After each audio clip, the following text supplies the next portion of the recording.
या देवी सर्वभूतेषु शक्तिरूपेण संस्थिता नमस्तस्यै नमस्तस्यै नमस्तस्यै नमो नमः।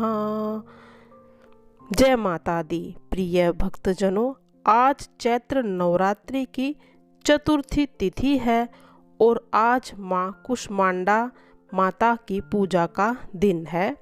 माँ का आशीर्वाद आप सभी पर बना रहे और आपकी हर इच्छाएं पूरी हो। माँ कुष्मांडा की मुस्कान से ही इस संसार ने सांस लेना शुरू किया, यानी इनसे ही सृष्टि का आरंभ हुआ है। जब सृष्टि में चारों तरफ अंधकार फैला हुआ था, तब देवी कुष्मांडा ने अपनी मंद मुस्कान से अंधकार का नाश करके सृष्टि में प्रकाश किया। ये जानते हैं, नवरात्रि के चौथे दिन माँ कुष्मांडा की पूजा कैसे करनी चाहिए। जो व्यक्ति माँ कुष्मांडा की सच्चे दिल से पूजा अर्चना करता है, उनके सभी रोग दोष नष्ट हो जाते हैं। साथ ही माँ कुष्मांडा पूजा से व्यक्ति को यश, बल और धन की प्राप्ति होती है। साथ ही जीवन से सारा अंधकार दूर हो जाता है। यदि विद्यार्थी माँ कुष्मांडा की पूजा करते हैं तो उन्हें बुद्धि विवेक में वृद्धि होती है और साथ ही व्यक्ति की सारी मनोकामनाएं भी पूर्ण होती है। माँ कुष्मांडा को अष्टभुजा देवी कहा जाता है। उनकी 8 भुजाएं हैं। माँ कुष्मांडा के हाथों में धनुष, बाण, कमल, पुष्प, चक्र, गदा, कमंडल, जपमाला और अम्रकर्णपूर्ण कलश होता है। माँ कुष्मांडा सिंह की सवारी करती है। माँ कुष्मांडा की पूजा में हरे रंग के प्रयोग का सबसे ज़्यादा प्रयोग करते हैं। माँ कुष्मांडा को हरा और नीला रंग जो है वो बहुत अच्छा लगता है। माँ कुष्मांडा की पूजा विधि: सबसे पहले सूर्य उदय से पहले स्नान कर ले और हरे रंग के वस्त्र को धारण करें। इसके अलावा आप नीले रंग के वस्त्र भी धारण कर सकते हैं। सबसे पहले रोज किस तरह आप कलश की पूजा करें। कलश का तिलक करें। माँ कुष्मांडा का पंचामृत से स्नान करा के उन्हें हरे रंग के वस्त्र अर्पित करने चाहिए। इसके बाद माँ कुष्मांडा का ध्यान करते हुए उनके मंत्र का जाप अवश्य करें। ध्यान के बाद उन्हें लाल पुष्प, सफ़ेद कुमड़ा, फल, सूखे मेवे आदि अर्पित करें। इसके बाद माँ कुष्मांडा की आरती करें और फिर अंत में माँ का भोग अवश्य लगाएं और माँ कुष्मांडा का ध्यान मंत्र अवश्य करना चाहिए। या देवी सर्वभूतेषु माँ कुष्मांडा रूपेण संस्थिता नमस्तस्यै नमस्तस्यै नमस्तस्यै नमो नमः। इस मंत्र का जाप आप कम से कम 108 बार करें। जबकि देवी माँ की पूजा आप उन्हें जो भी चीज़ें अर्पित करें, उन्हें ओम देवी कुष्मांडाय नमः मंत्र से अर्पित करें। देवी कुष्मांडा को पेठा, जिसे कुम्हरा भी कहते हैं, अधिक प्रिय है। इसके अलावा माँ कुष्मांडा को दही और हलवे का भी आप भोग लगा सकते हैं। माता की कथा: ददाना हस्त पद्माभ्याम कुष्मांडा शुभदास्तु मे। नवरात्रि के चौथे दिन देवी को कुष्मांडा के रूप में पूजा जाता है। अपनी मंद हल्की हंसी के द्वारा अंड यानी ब्रह्मांड को उत्पन्न करने के कारण इस देवी को कुष्मांडा नाम से अभिहित किया गया है। जब सृष्टि नहीं थी, चारों तरफ अंधकार ही अंधकार था, तब इसी देवी ने अपने ईशत हास्य से ब्रह्मांड की रचना की थी। इसीलिए इसे सृष्टि की आदि स्वरूपा या आदि शक्ति कहा गया है। इस देवी की 8 भुजाएं हैं, इसीलिए अष्टभुजा कहलाई। इसके 7 हाथों में कर्मशय, कमंडल, धनुष, बाण, कमल पुष्प, अमृत कलश, चक्र तथा गदा है।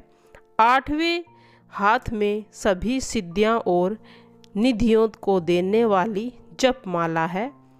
इस देवी का वाहन सिंह है और इन्हें कुमड़े की बलि प्रिय है। संस्कृत में कुमड़े को कुष्मांड कहते हैं, इसीलिए इस देवी को कुष्मांडा कहा जाता है। इस देवी का वास सूर्य मंडल के भीतर लोक में है। सूर्य लोक में रहने की शक्ति क्षमता केवल इन्हीं में ही है, इसीलिए इनके शरीर की कांति और प्रभा सूर्य की भांति ही दैदीप्यमान है। इनके ही तेज से 10 दिशाएं आलोकित है। ब्रह्मांड की सभी वस्तुओं और प्राणियों में इन्हीं का तेज व्याप्त है। अचंचल और पवित्र मन से नवरात्रि के चौथे दिन इस देवी की पूजा आराधना करनी चाहिए, जिससे भक्तों के रोग और शोक का नाश हो जाता है और आयु यश बल में वृद्धि होती है। ये देवी अल्पज्ञ सेवा और भक्ति से प्रसन्न होकर आशीर्वाद देती है। सच्चे मन से पूजा करने वाले को सुगमता से परम पद प्राप्त होता है। विधि विधान से पूजा करने पर भक्त को कम समय में ही कृपा का सूक्ष्म भाव अनुभव होने लगता है। ये देवी आदियों व्याधियों से मुक्त कराती है और इससे सुख समृद्धि उन्नति प्रदान होती है। अतः इस देवी की उपासना से भक्तों को सदैव तत्पर रहना चाहिए।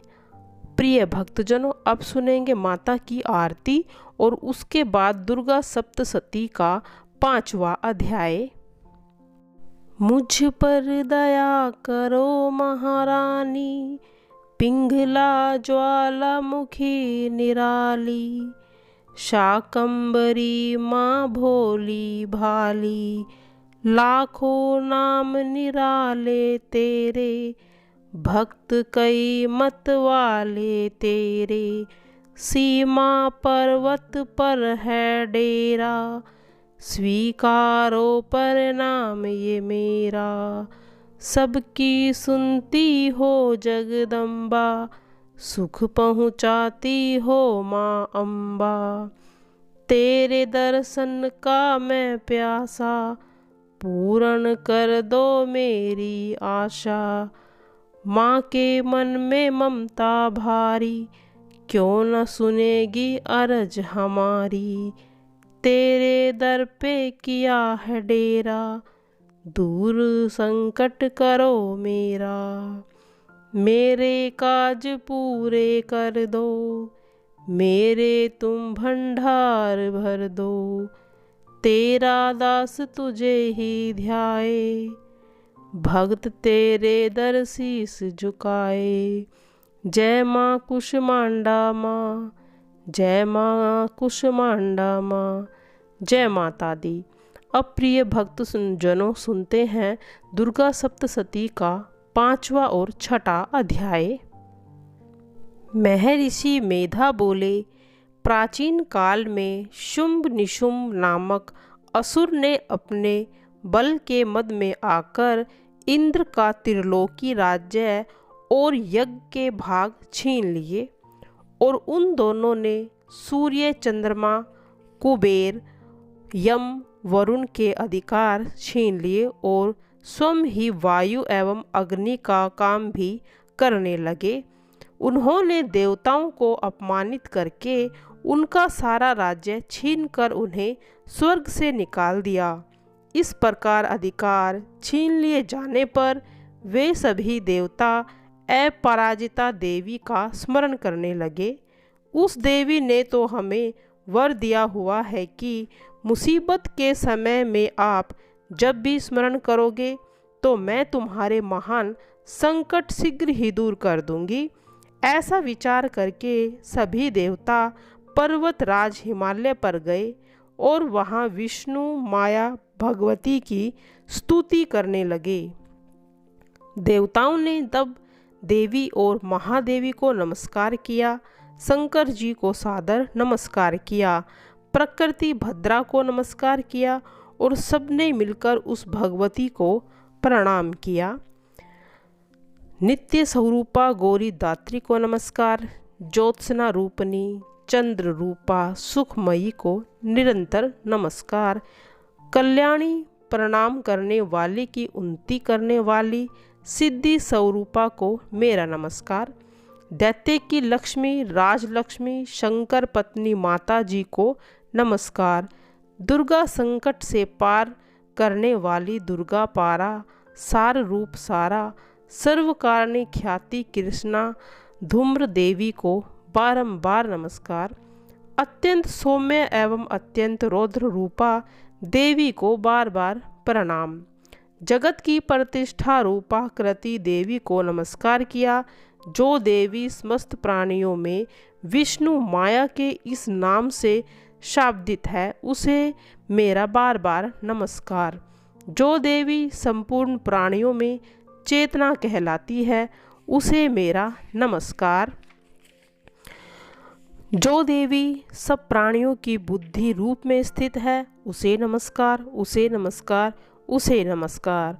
जो देवी सभी प्राणियों में निंद्रा रूप में विराजमान है उसे नमस्कार, उसे नमस्कार, उसे सत सत नमस्कार। जो देवी सभी प्राणियों में शुभदा रूप से स्थित है उसे नमस्कार, उसे नमस्कार, उसे बारंबार नमस्कार। जो देवी प्राणियों में कांति के रूप में स्थित है उसे नमस्कार, उसे नमस्कार, उसे बारंबार नमस्कार। दुष्ट दैत्यों से दुखित हम समस्त देवतागण जिस भगवती ईश्वरी को नमस्कार कर रहे हैं और जो भक्ति पूर्वक नम्रता के स्वरूप मनुष्य द्वारा स्मरण की जाने पर उनके सभी दुष्टों को दूर कर देती है, वह हमारी सभी विपत्तियों को दूर करे।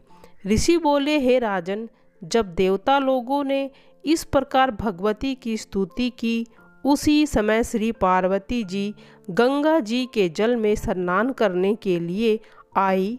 उस समय सुंदर बोहें वाली पार्वती जी ने देवताओं से पूछा कि आप लोग किसकी स्तुति कर रहे हैं।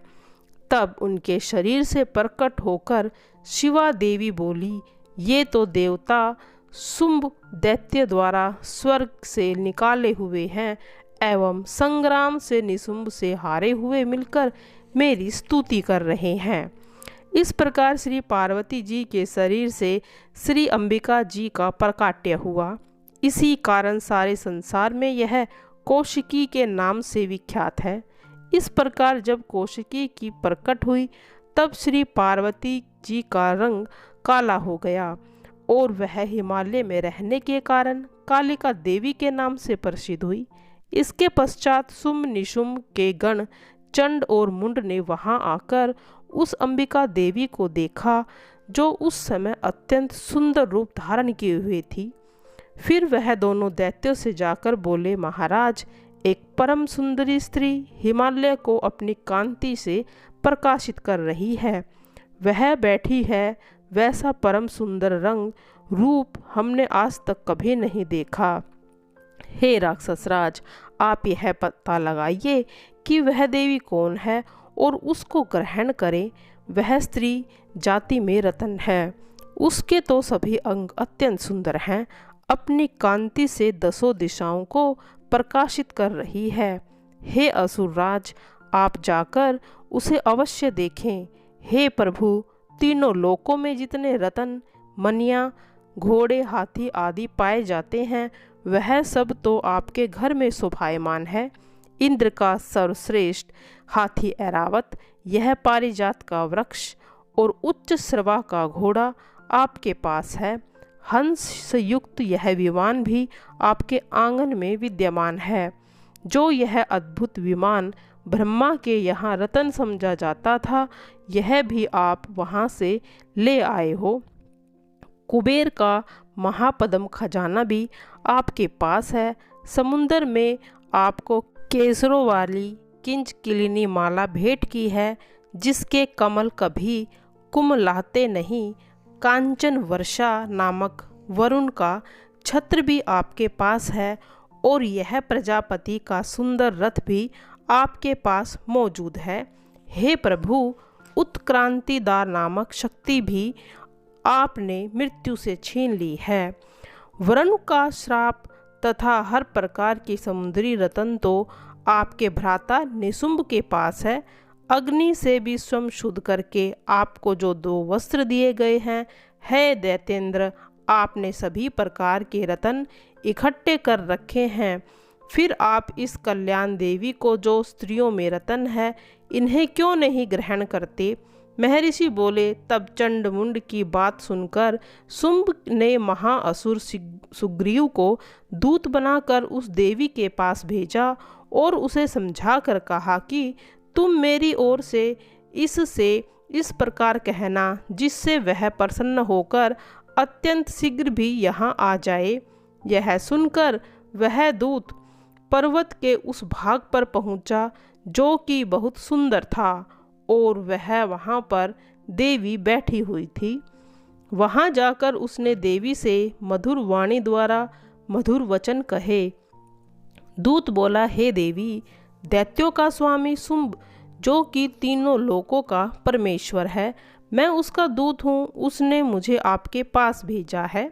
समस्त देव जातियों में कोई भी ऐसा देवता नहीं जो आपकी उसकी आज्ञा का पालन न करता हो। सभी देवता उससे हार चुके हैं।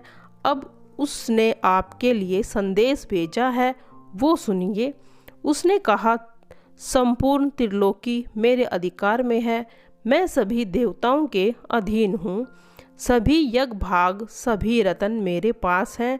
उसी प्रकार इंद्र का वाहन श्रेष्ठ ऐरावत हाथी मैंने छीन लिए हैं।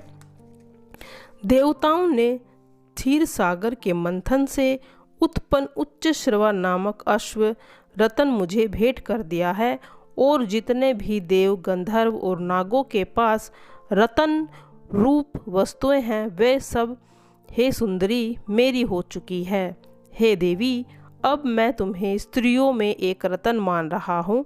इस कारण अब आपको भी हमारे पास आ जाना चाहिए, क्योंकि हम ही रत्नों के उपयोग करने वाले हैं। अब यह तुम्हारी इच्छा पर है कि मुझे या मेरे बलवान भ्राता निशुंभ को, हम दोनों में से किसी एक का वरण करो, क्योंकि तुम रतन स्वरूप हो। अगर तुम मुझे वरण करोगी तो तुम्हें अतुल ऐश्वर्य प्राप्त होगा। यह विचार कर लो कि तुम किसके साथ विवाह करोगी। तब ऋषि बोले। इस प्रकार दूत ने देवी से कहा। तब वह जगत का कल्याण करने वाली भगवती देवी जी गंभीर होकर मंद मंद मुस्कुराने लगी और बोली, हे दूत, तुमने जो कुछ कहा वह तो सत्य है। इसमें जरा भी झूठ नहीं है कि शुंभ त्रिलोकी का स्वामी है और निशुंभ भी ठीक ठाक वैसे ही है। किंतु मैंने भी एक प्रतिज्ञा की है, उसे किस प्रकार झुठलाऊं? अपनी तुच्छ बुद्धि के कारण जो मैंने प्रतिज्ञा ली हुई है, पहले उसे सुनो। वह इस प्रकार है कि जो मुझे युद्ध में जीत लेगा, मेरे अभिमान को खंडित कर देगा, और संसार के समान जो पराक्रमी होगा वही मेरा स्वामी हो सकता है। इस प्रकार शुंभ तथा महाअसुर निशुंभ को कोई भी मुझे युद्ध में जीतकर मेरे साथ विवाह कर सकता है। इसमें देर करने की आवश्यकता नहीं है। तब दूत ने कहा, हे देवी, तुम्हें तो बहुत अभिमान है जो मेरे सामने ऐसी बातें कर रही हो। तीनों लोकों में कौन ऐसा पुरुष है जो शुंभ और निशुंभ का सामना कर सके? हे देवी, सारे देवता मिलकर भी दैत्यों का सामना नहीं कर सकते। इसमें तू एक अकेली स्त्री है। युद्ध स्थल में जब इंद्र आदि देवता जिन शुंभ आदि दैत्यों के सामने न ठहर सके, तू भला एक स्त्री होते हुए उनका सामना कैसे करेगी? मेरे कहने के अनुसार तुम शुंभ निशुंभ के पास चली जाओ। इस प्रकार चले चलने में तुम्हारी भलाई है। जब वे तुम्हारे केस पकड़कर तुम्हें घसीटते हुए ले जाएंगे, तब तो तुम्हारा सारा घमंड चूर चूर हो जाएगा। तब देवी बोली, हे दूत, इसमें कोई संशय नहीं है कि शुंभ निशुंभ अत्यंत बलवान और पराक्रमी है, पर मैं क्या करूं? मैं तो प्रतिज्ञा से बंधी हुई हूं और मैंने यह बात नहीं सोची थी कि अब तुम मेरी यह बात भी कह दो। फिर उन्हें जो उचित लगे वह वे कर लेंगे। प्रिय भक्तजनों, यहाँ पर 6वां अध्याय समाप्त होता है।